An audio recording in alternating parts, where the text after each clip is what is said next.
নমস্কার বন্ধুরা, food divine বাংলাতে তোমাদের সকলকে অনেক অনেক স্বাগত জানিয়ে আজকের রেসিপিটা আমি শুরু করছি। আজকে আমি তোমাদের সাথে সয়াবিন ডিমের খুবই টেস্টি একটা রেসিপি শেয়ার করব। এইভাবে তোমরা একবার অবশ্যই বানিয়ে দেখো, আশা করছি ভালো লাগবে। এখানে দেখো আমি 2 কাপ সয়াবিনকে 5 মিনিট গরম জলেতে ভিজিয়ে রেখে দিয়েছিলাম। 5 মিনিট পর সয়াবিনকে ভালো করে আমরা নিংড়ে একটা বাটিতে নিয়ে নেব।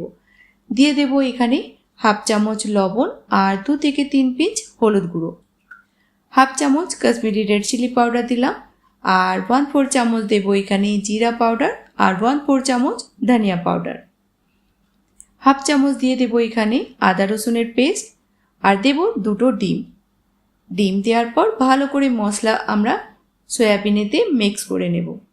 এভাবে তোমরা একবার এই রেসিপিটা অবশ্যই বানিয়ে দেখো, খেতে কিন্তু তোমাদের খুবই টেস্টি লাগবে। রুটি ভাত যার সঙ্গে মর্জি তোমরা খেতে পারবে।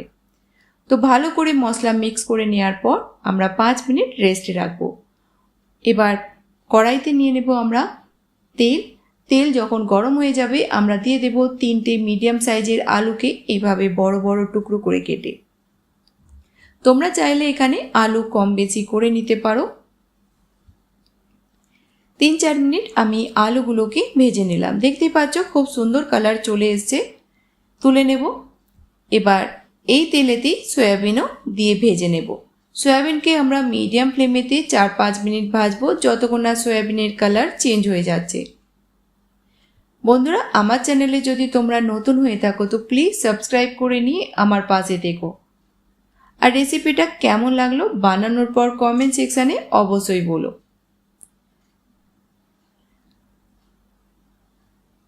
তো গ্যাসের ফ্লেমটা মিডিয়াম করে দিলাম, আর বীজখানে নেড়ে চেড়ে আমরা সয়াবিনকে ভেজে নেব। 4-5 মিনিট পর দেখতেই পাচ্ছ খুব সুন্দর সয়াবিনের কালার চেঞ্জ হয়ে গেছে। তুলে নেব আমরা। প্যানেতে নিয়ে নিলাম 3 চামচ তেল, দেব এখানে 1 চামচ 5 ফোড়ন। 5 ফোড়ন যখন আমাদের ভাজা হয়ে যাবে দেব একটা মিডিয়াম সাইজের পেঁয়াজ আর 2টো কাঁচা লঙ্কাকে ছোট ছোট টুকরো করে কেটে। পেঁয়াজকে আমরা ভেজে নেব পেঁয়াজের কালার চেঞ্জ হয়ে যাওয়া পর্যন্ত। পেঁয়াজ যখন ভাজা হয়ে যাবে দেব 1.5 চামচ আদা রসুনের পেস্ট। 30 সেকেন্ড আমাদের আরও ভেজে নিতে হবে।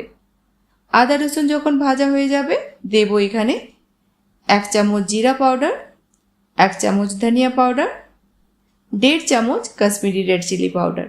ঝালটা অবশ্যই তোমরা তোমাদের স্বাদ অনুযায়ী দিও। হাফ চামচ দিলাম এখানে হলুদ গুঁড়ো, আর লবণ দেব স্বাদ মতো। মশলা দেওয়ার পর আমরা 10 সেকেন্ড ভেজে নেব। মশলা যখন আমাদের ভাজা হয়ে যাবে দেব এখানে 2টো মিডিয়াম সাইজের টমাটারের পেস্ট। টমাটার পেস্ট দেওয়ার পর আমরা মশলাটাকে 3 থেকে 4 মিনিট মিডিয়াম ফ্লেমেতে ভালো করে ভেজে নেব, যতক্ষণ না মশলার সাইড থেকে তেল আলাদা দেখা যাচ্ছে। দেব এখানে হাফ চামচ গরম মশলা আর হাফ চামচ ব্ল্যাক পেপার পাউডার। 1 চামচ কাসুরি মেথি দিলাম হালকা তাওয়াতে রোস্ট করে। 4-5 মিনিট আমি মশলাকে ভালো করে ভেজে নিলাম। দেখতে পাচ্ছ সাইড থেকে তেল আলাদা দেখা যাচ্ছে। দেব এখানে 3 চামচ দই। দই দেওয়ার পর আরও 1 মিনিট আমরা মশলাটাকে ভেজে নেব।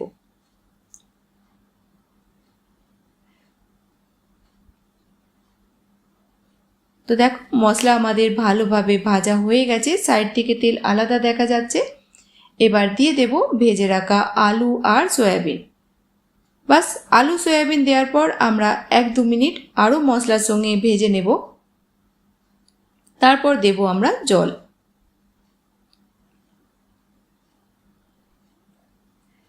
দু মিনিট আমি ভালো করে মশলার সঙ্গে সয়াবিন আলুকে কষিয়ে নিলাম। দিয়ে দেব 1.5 কাপ জল। জল আমরা অতটাই দেব যাতে আলুটা আমাদের ভালোভাবে সিদ্ধ হয়ে যায়। গ্যাসের ফ্লেমটা আমরা মিডিয়াম করে দিয়ে ঢাকা দিয়ে দেব 7-8 মিনিটের জন্যে। গ্যাসের ফ্লেমটা মিডিয়াম রাখবো। 7-8 মিনিট পর আমাদের আলু ভালো করে সফট হয়ে গেছে। দেব ধনেপাতা কুচি,